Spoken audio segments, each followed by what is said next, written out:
Welcome back to the Autoblog Podcast. I'm Greg Migliore. We've got a great show for you today. We have a special guest co-host, Brett Berk. He's one of the most prolific freelance writers basically anywhere, and he's been up to some pretty cool stuff. So we're going to catch up with him. He's been driving a lot of cool things, like the Bentley Flying Spur Hybrid. You can read that review on Autoblog.com, of course. The Mercedes SL, the Mercedes EQS. He spent some time in the Bronco, so I'll be interested to hear his take on that. And of course, we'll talk about design and writing, which are both areas of interest to both of us. So with that, welcome, Brett. What's going on? Hey, thanks for having me on the podcast, Greg. I appreciate it. Things are going well. Been busy, as usual, driving cars and writing about cars. Just sort of this nonstop parade that goes on in my life these days. Sounds good. Sounds good. I mean, hey, that's what we're all doing, trying to drive interesting things. A number of interesting things have come through your sort of personal fleet, including some events here. The Bentley Flying Spur Hybrid.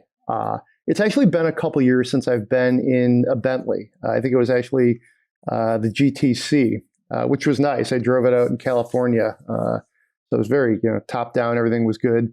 But tell me, what was your take in a Bentley hybrid too? That's an interesting thing. They're trying to go green. It's taken them a while. How do you feel about the current state of Bentley as seen through this sort of Flying Spur hybrid? Yeah, this was an interesting one.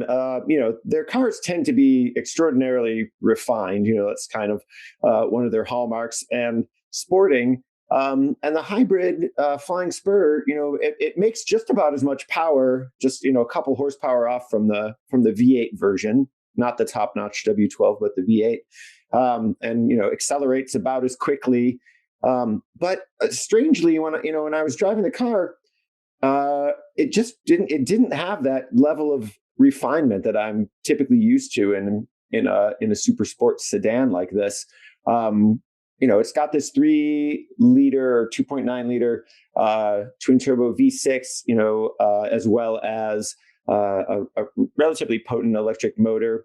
And in pure EV mode, the car is able to move itself up to 80 miles an hour under electric battery power only.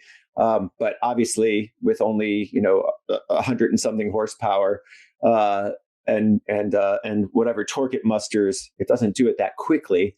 And then in combination, the V6 motor just didn't feel Bentley caliber to me. This is a Volkswagen kind of parts bin engine. Under pressure on the highway or when accelerating from a standstill, it just kind of drones a little bit in a relatively unappealing way. And the software is such that it's meant to seek out either maximum performance or maximum efficiency, depending on which of the modes you're in. But regardless, it sort of shuffles back and forth between the electric drive and the motor, the gasoline engine, or both. And there's a gauge in the cluster that sort of indicates when this is going on. But you don't really need that because you can tell it feels just a little bit indecisive. So it was a bit of a disappointment, in a $200,000+ car. Obviously the Bentley interior remains gorgeous, and the exterior of the car I think is quite stunning as well, with quite a bit of presence. It just sort of lacked that smoothness, that effortlessness that one I feel like should or would expect from the cars coming out of crew. You mentioned the exterior design had definitely a lot of presence. I've thought in recent years Bentley has done a nice job of playing off of maybe some of their concept cars that we see usually at like European auto shows, and frankly translating that to the road-going models, actually. I mean, where do you think Bentley Design is right now? They're just such an old money brand that really, they have to have a presence. Otherwise, who are they? I mean, but it's also, easier said than done. Let's put it that way. You really have to pull it off. I mean, are they pulling it off? What do you think? I think so. Right now, I feel like their design is really cohesive. I mean, it's relatively I mean, amongst the cars, let's say, it's rather cohesive. And like you said, yeah, pulling some really nice elements from some show cars that they've demonstrated, using interesting materials now in the interiors. I think they offer like a sliced rock as a dashboard material now, like a very thinly sliced rock. And so, yeah, there's some interesting materials that they're doing. The Bentayga, even after its sort of mid-cycle refresh, still remains, not the most appealing looking Bentley to me. And that's one that's sort of, most closely related, I feel like, to other stuff from the Volkswagen Group's, model bin, so to speak.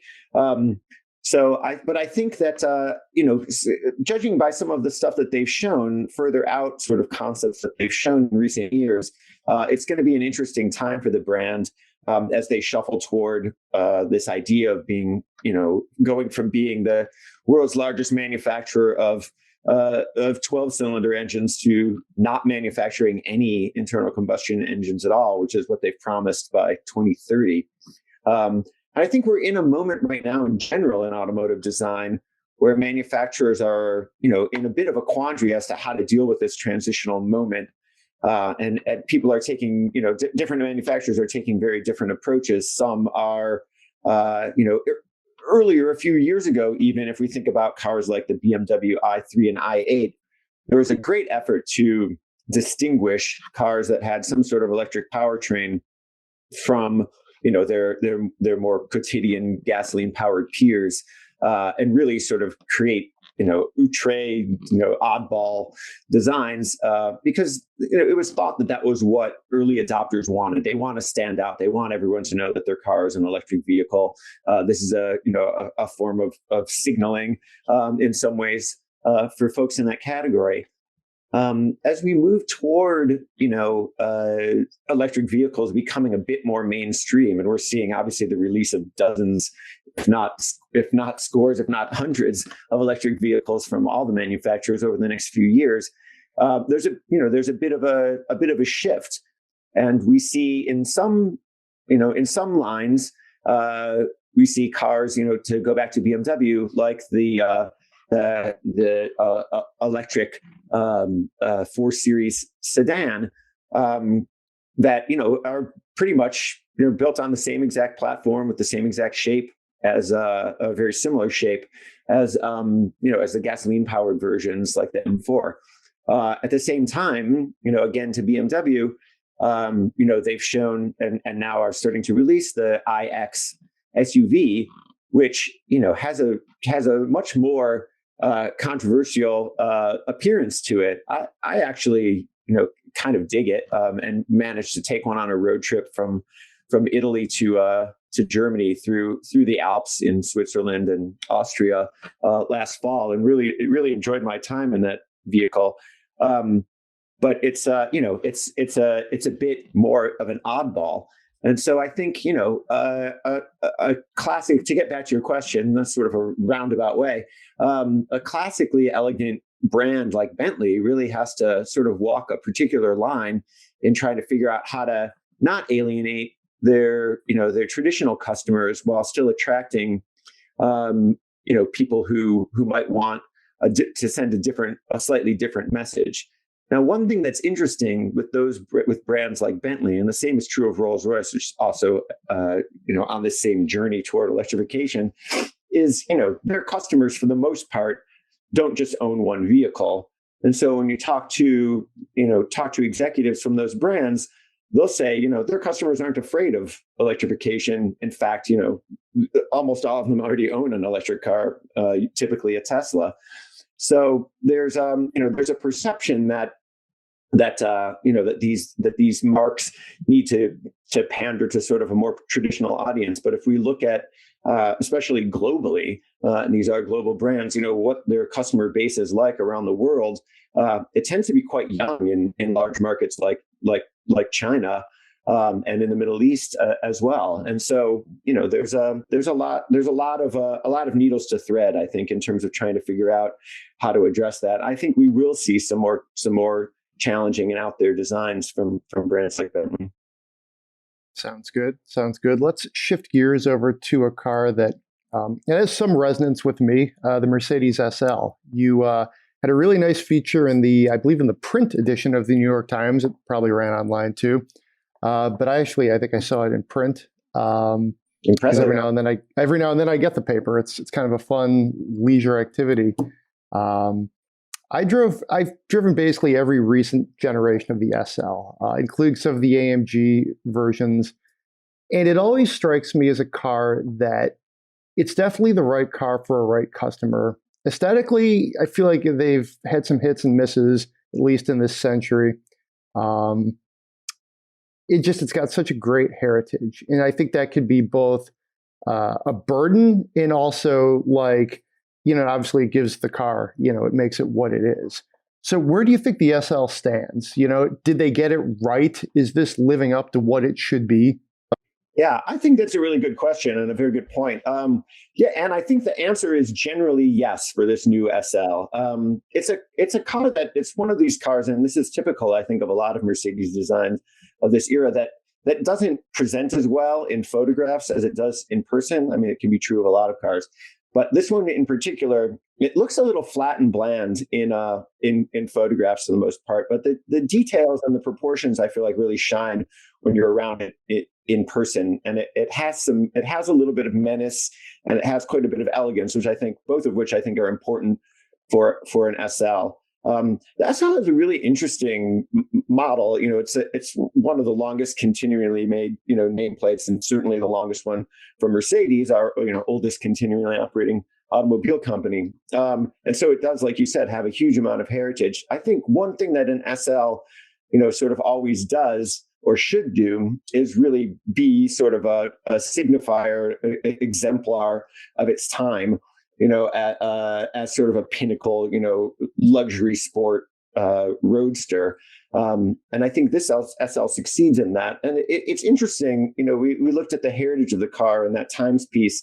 It's very interesting the way it changes, with the time period. And you can sort of look at any SL and sort of think like, okay, yeah, I can see how that fits into the design sensibilities of that era. There's few other vehicles that have had such a long time in the market to sort of persevere and create that kind of presence in history. You think about Corvette maybe as another example of a car that's really always changed with the times, and sort of shown what that era of automotive design and design in general can signify. I think that differentiates it very much from a car like the 911, and pardon me for the 911 diehards, but which is a car that really hasn't changed its design pretty much at all in its entire lifespan, and sort of slavishly, devoted to an almost retro appearance, even though it has evolved, obviously.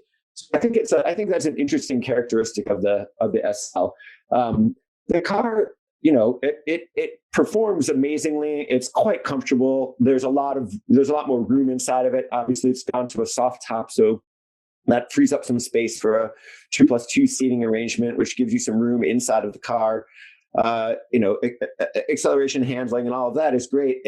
I think where this particular SL fails, and this may be also in a strange way exemplary of our time period, is it's a little bit complex electronically, and I think the greatest example that I can offer is, in order to open the top, you need to hit a button on the center console, and then you need to slide and hold a virtual slider on the infotainment screen for something like 15 seconds.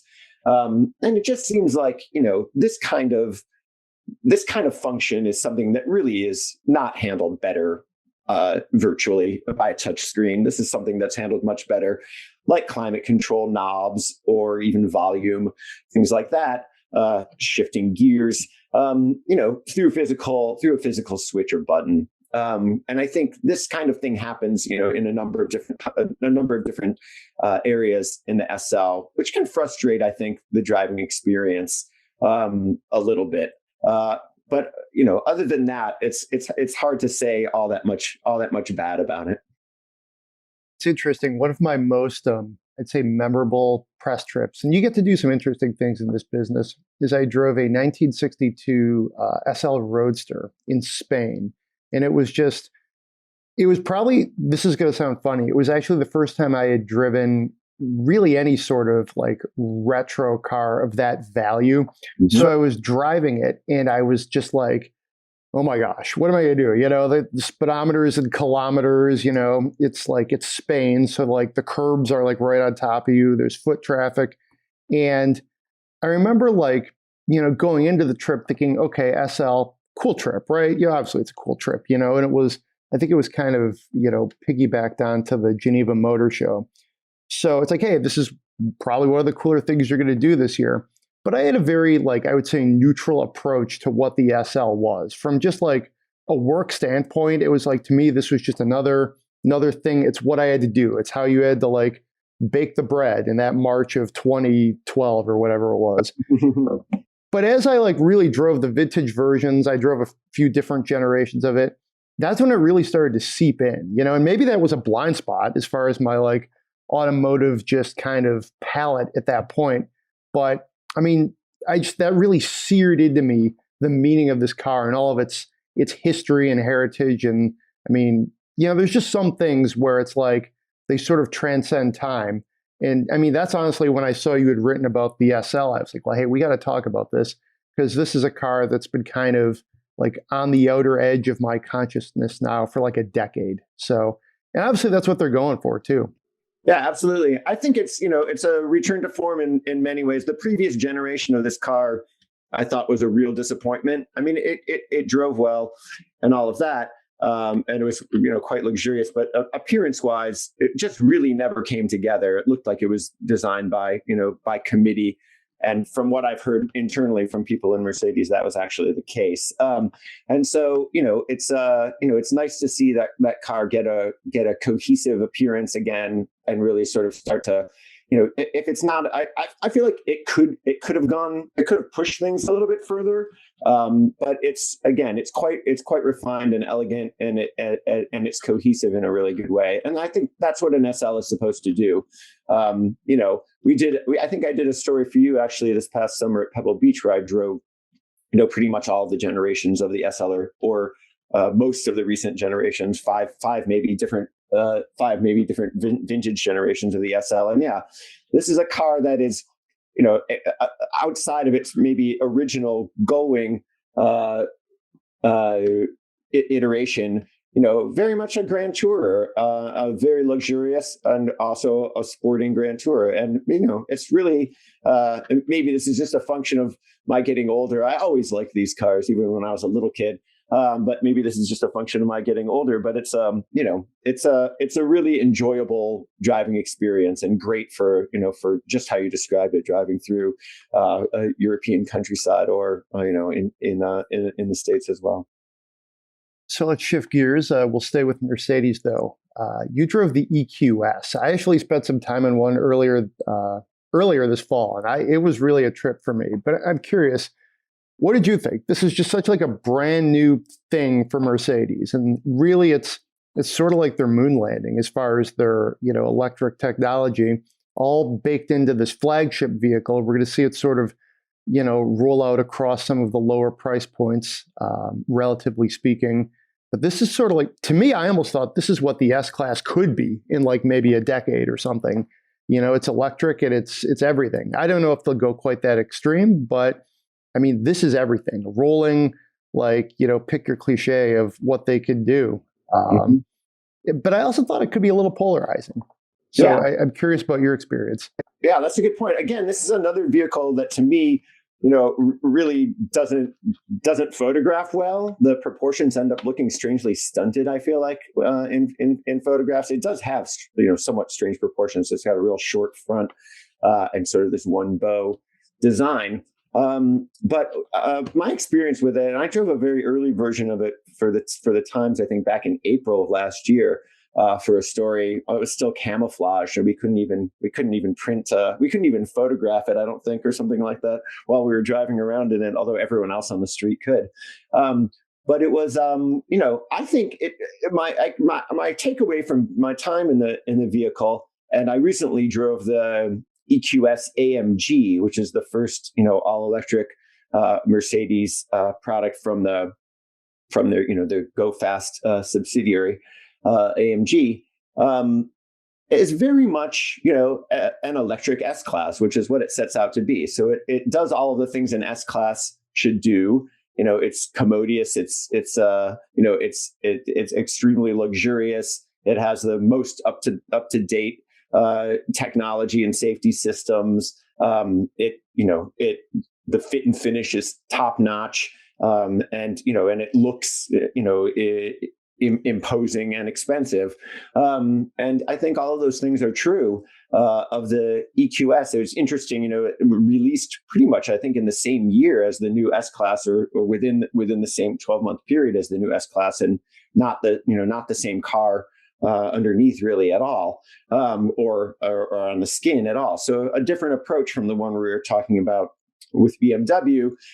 Still, a little more staid than something like the iX from BMW, but an interesting design nonetheless. And I think one that it's interesting that Mercedes, and only Mercedes would do this, take this parallel track of creating an entire sub brand that sort of mimics every single car in their already metastasizing almost lineup of vehicles, but in a very different electric version. So we've got a brand new S-Class, which is itself sort of a moonshot car, and then also we've got an EQS and an EQS AMG, which are the same but even beyond.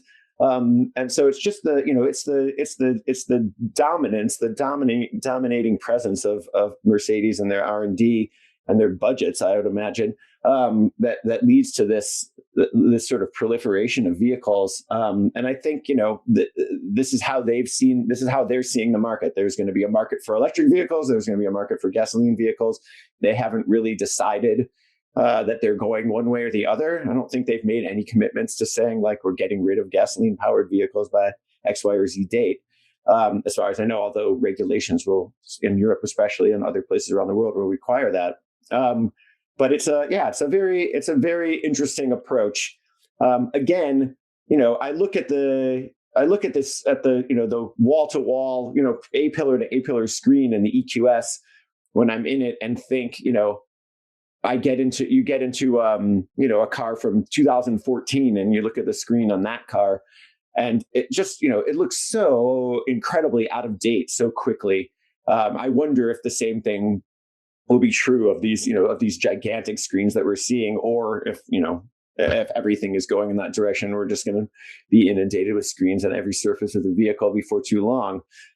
So that's a question that I have about sort of longevity and the classic nature of design, which I think Mercedes S-Class in particular should be able to hit on. It is, I think that's an interesting point, because when you sit in this car, it's almost overwhelming. It's Star Wars technology just being in there. I actually found some of it kind of useful, like the head-up display giving you sort of that last mile turn by turn right in front of you. I took it out to we were visiting friends out in Ann Arbor, and I know Ann Arbor fairly well, but I don't know every single neighborhood of it, right? So you throw on the nav, and it just, like, literally the system, and then it's kind of like an augmented reality, like reeled me in. So that was nice. At night, it's a little bit much, though. It's like driving with like a TV in your car, even though it can be sort of toned down. So I'm kind of mixed on it. I like it, but there's a lot going on. Yeah, agreed. And it just, everyone has a screen in their pocket that they're very familiar with, that functions extremely well. I don't know that we need, 8 screens in every car, if it's 3 for the driver and 1 for every other passenger or something like that. It's just a lot. So I wonder about that sometimes. If it's just we're going through a momentary screen race, and eventually things will calm down and people will realize. I mean, oftentimes, to be perfectly honest, if a car has a head-up display, I plug in my phone to CarPlay or attach my phone to CarPlay. I look at the head-up display. I barely use anything else. It's really, I'll use distance cruise control or whatever on the highway. But other than that, a lot of the stuff, I just want it to either be seamless or disappear. Again, maybe I sound like a crotchety old man, but I just think there are simple solutions to a lot of these complex problems. And if we look at distracted driving and roadway fatalities and things like that, we're not winning that battle by adding more technology right now. So it'd be interesting to see how that plays out. One of the benefits I thought of Stellantis's, if you will, Uconnect system is just how easy it is to almost bypass it. Like to your point, many times I would just plug in, my iPhone and use Apple CarPlay, and that was it. It was easier, and they actually have a pretty good system, I think, too. Unlike some infotainments that are very, very dense, very challenging to use. But I digress. You drove the Bronco somewhat recently. I feel like every time somebody we have on the show has driven the Bronco, I got to ask them about it, simply because it was just named the SUV of the year. It was literally probably one of the biggest reveals of 2021 and biggest drives of last year. I think it's, maybe you could buy one. It's a little challenging to actually get your hands on one, but most of the automotive press has now tested them. I mean, real quickly, what did you think? I mean, did this live up to the hype? I don't know if I can remember a more hyped vehicle than the Bronco in the last couple of years here. Yeah, it's a really good point. It's an interesting question. I feel like in a lot of ways, I'm not exactly the target customer for this, but I'm not the target customer for a lot of things I drive. So, let's put that aside. I think, I was impressed first and foremost by the design. I feel like they did a really, really great job of creating a vehicle that looks immediately like a Bronco, is immediately identifiable, but isn't like too slavishly retro. I mean, it has definitely retro cues and a deep retro inspiration from the first generation Bronco, but it doesn't feel like, for the most part, that the details or whatever go overboard in terms of that. I was less impressed by the driving experience than I thought I would be. I've spent a lot of time in Jeep Wranglers over the years, and I've always come away enormously underwhelmed by their on-road manners. And I know, that they have a ton of off-road capability, but I also know that, probably 90% of people never experience any of that. And so the on-road manners seem really important. And the latest Jeep is a lot more refined than previous ones, but it's still, kind of a beast to keep just even centered in a highway lane, especially if you have, the off-road packages on it. The Bronco was definitely more refined than that. But it still felt like just a big honking truck, and I was just driving the two-door one, which is relatively small, compared with the on-road manners, I feel like, of the new Defender, which I wasn't expecting, having come out of, old Defenders and owning an old Range Rover myself. I wasn't expecting that to be such a refined experience, but I came away impressed with even the two-door Defender versus the ride quality of the Bronco. And I don't know, there was something just for a vehicle that's pushing $50,000-$60,000 in certain trims, it definitely had off-road chops, but I feel like I wanted a little more on-road comfort in it. And who knows, maybe I'm asking too much. This is already a vehicle that's extremely heavy and does really, really poorly in terms of EPA fuel economy. So it's a big ask, but it's I understand why it's appealing to people. I see why people are interested in it. It's super fun. The top comes off, and it looks neat. So I understand its appeal. I just wonder, when you see a vehicle like, I don't know, a Mercedes station wagon, or something like that. That just or that just does everything right. Why we can't bake some more of that into a vehicle like this. Yeah, it's interesting. I noticed a significant difference between the new Bronco and then the Wrangler as far as just on-road dynamics. Like I mean, like the current Wrangler, if you're going 45 and you go to a quarter or just even not all that quickly, the Wrangler can get unsettled pretty quickly. Whereas I thought the Bronco felt a little more civilized. I'm almost of the volition that the Defender is like a slightly different thing, because I think it's, significantly more civilized than either of these two vehicles. To me, it almost feels like Land Rover went for a slightly different audience. I don't know. I mean, I really like the Defender. I think they did well. Let me put it that way. But it also it wasn't quite what I expected. I think I really thought they'd be a little more aggressive. But I mean, again, that's their brand. They're doing something different. Mm-hmm. So, I mean, that's just how it is, I guess. Yeah, I think that's fair. But yeah, it's a really interesting moment right now. We're caught in the midst of we're seeing the most powerful gasoline powered cars that we've ever seen at the same time as the introduction of all of these electric vehicles, also powerful in their own way.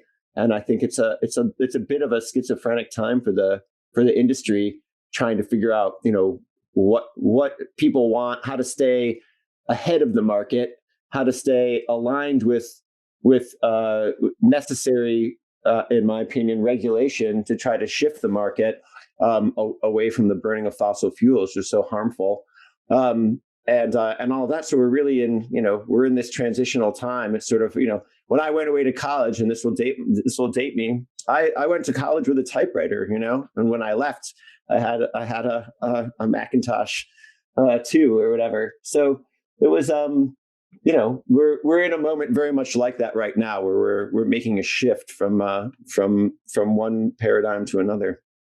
I did learn to type on a typewriter. I was quite young. I learned to type. Gosh, I don't remember the brand, but for a while I learned how to use whiteout and those like pencils with the brushes on the back of them.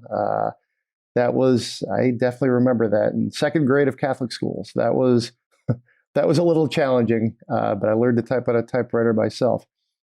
We can kind of draw things together here a little bit with just Brett is sort of our resident design expert. You may have read some of his design highlights from the different auto shows when they actually happened with any sort of regularity. But who do you think is doing design well in the car business? And I would say who maybe is falling a little bit short. It's kind of some winners and maybe not losers, but maybe who's not quite hitting the mark in your estimation.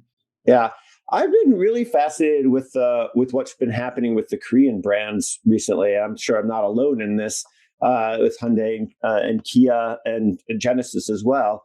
They've hired really great design talent from all around the world to work on those brands and to head things up.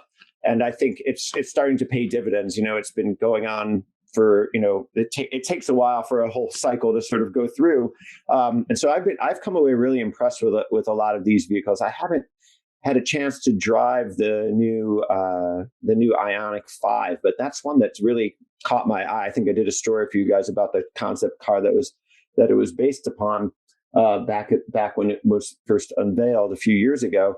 But I think that in general, yeah, there's some really interesting design that's coming out of those brands, and especially for Hyundai and Kia as very accessible, affordable entry level brands in a lot of ways. They're really focusing on design and not to the expense of engineering as they may have done in the past. So there's a nice synergy, I think, in a lot of what they're doing there.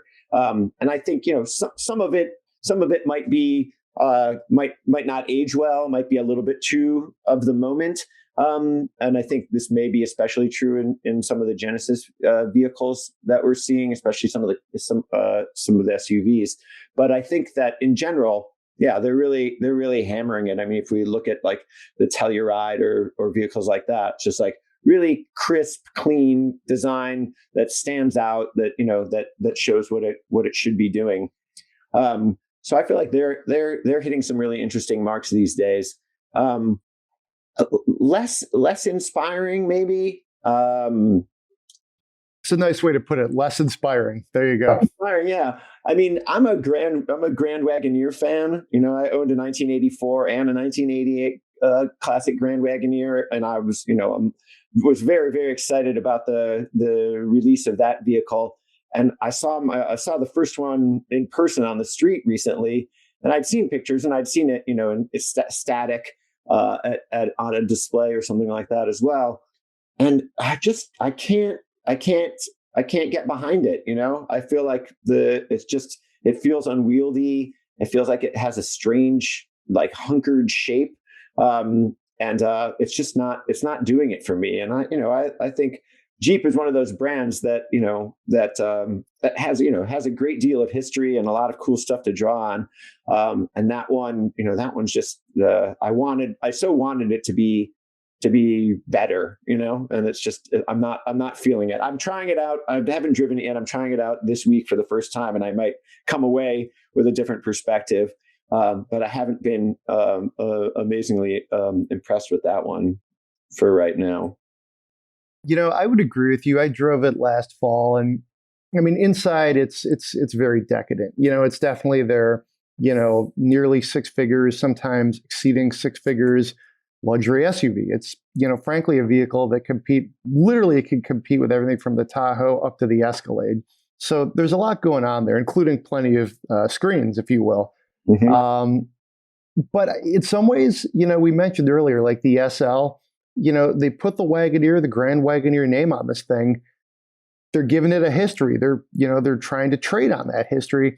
And in some sense, to me, maybe they're not quite living up to it. I think it looks, just in a vacuum, it looks fine, but it drives fine. Fuel economy is atrocious. But it's, I don't know. To me, it's one of those where maybe they could have gone a little more, taken another risk like Genesis. Maybe they could have gone a little more retro. There's things they could have done to make this maybe feel a little bit more like what, some of us who remember what the Wagoneer was, translate that for a modern audience.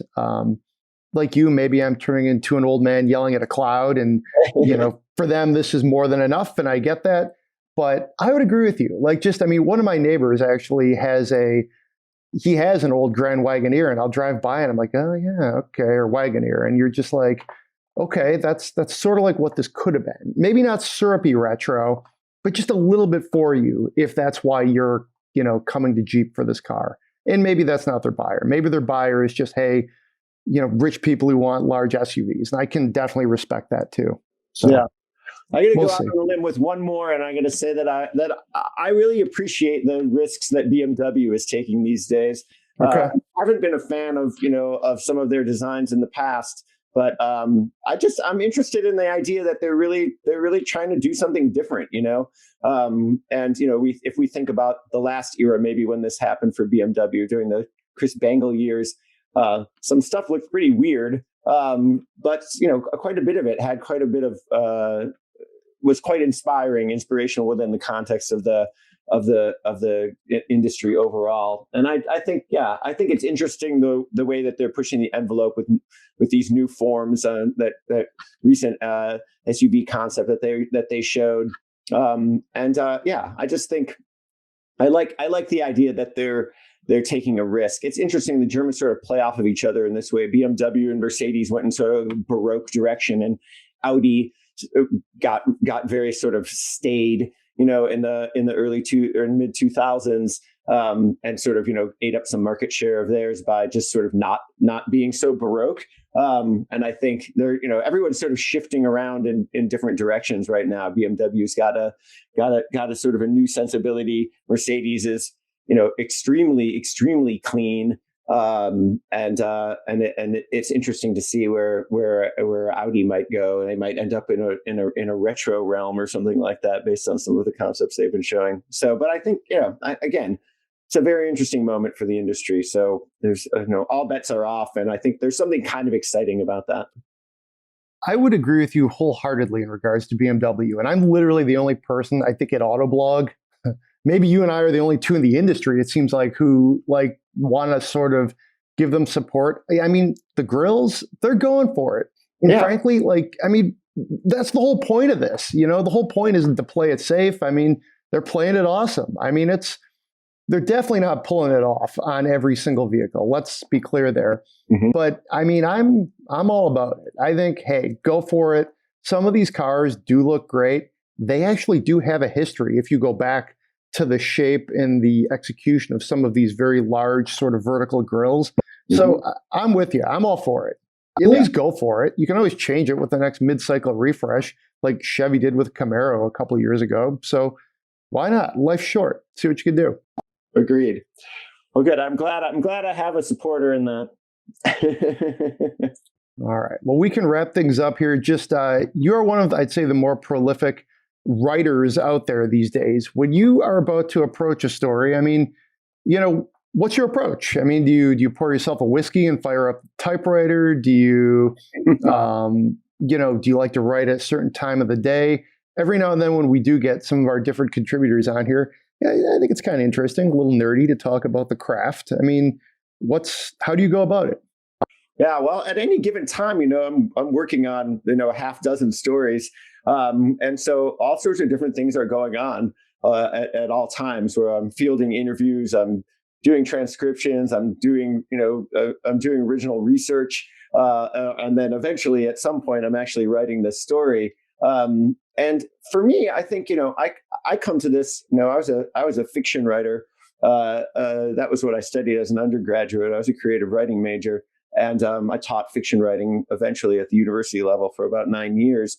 And I used to always tell my students, that writing is a process of discovery. It's not the transcribing of predetermined thoughts and details necessarily. Although sometimes you might have some ideas when you're going in, but it's a journey of discovery. And if you're not undertaking that voyage for yourself when you're doing the writing, your reader isn't going to feel that when they're doing the reading. And so, as much as I prepare and collate notes, go through all the transcriptions for interviews if I'm working on a feature story or something like that, and create sort of a template, there's always a part that happens during the process where I make some discovery, some new connection, something links up in my mind to some other piece of context or historical clue or, pop culture reference, or even a larger trend within the context of the industry.